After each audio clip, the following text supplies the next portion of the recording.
Hi everyone, I'm so excited today to share with you guys some awesome extensions that I've been using during distance learning to make my life a little easier. So I want to share those three extensions that I use with Google Meet to make my meets a lot more enjoyable for me and the kids. So let's get started. So the first extension that I want to share with you guys is Nod. So Nod Google Meet is what I'm going to Google. It's called Nod Reactions for Google Meet. It's really cool. I already have it installed here. So if I were to go to meet.google.com, I can join a meeting. No one's here, so that's okay. So up here, you'll see my nods because I have my nod for Google Meet enabled. That's this little thumbs up emoji that I have here. I'm going to turn off my camera in the Meet because that's redundant because I have my camera down here.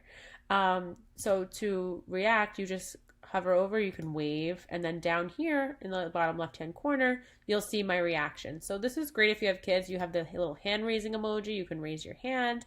It's pretty awesome so that the kids can raise their hand if they're not on camera or if they are muted or something like that. So that's a really cool extension that I've been using in my Google Meets.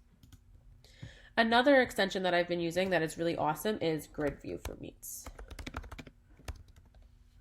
So Google Meet GridView is what it's called. So you just Google that and then you click Add to Chrome, Add Extension, and you can see down here from the preview that it is going to give you guys the option to see it as like a tiled view for your students. So again, if I go to Meet, Google Meet, and I join, there's no other people in the Meet right now, so I can't show you per se, but when you click join, up here is the GridView extension.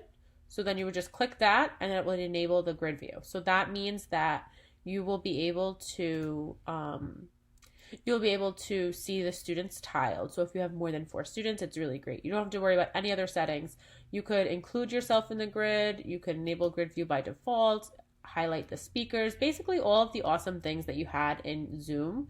You could also do that here. You could choose to only show participants with video, which is pretty cool. It's whatever you want to do for those settings. So those are two. So the third one that I want to share with you guys is called Meet Attendance. So I'm just going to come up here to Google and type in Meet Attendance extension, and that is this one right here. So this one's really cool. When you click Add to Chrome, click Add Extension, it's going to basically come up here like this little check with an apple.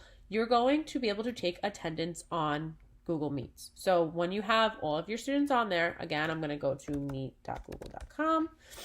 I'm going to join my meeting. And to take attendance, you have to join the Meet. You're going to click this People tab right here. And then this checkbox is going to appear. That is your Meet attendance. It's going to ask you to sign in and all that fun stuff. Okay, so there's my Meet. So if I click that checkbox, it's going to open up a spreadsheet. And it's going to have my Meet information here, and it's going to have all of the people that were in that Meet, which is really cool. If you have a Google Meet set up and there's a lot of people, that's pretty awesome for you to be able to take attendance. So those are 3 extensions that I use for Google Meet every day, and it makes my life so much easier. The reason why this didn't come up here is because I was the only one in the Meet. But if you had more people in the Meet, it would show up over there as well. Okay, so I hope you guys enjoyed this video on these 3 awesome extensions that I use for Google Meet. Don't forget to rate, review, subscribe, click the little bell in the bottom right corner so that you know whenever I post a new video. Have fun. Have a good week, everyone.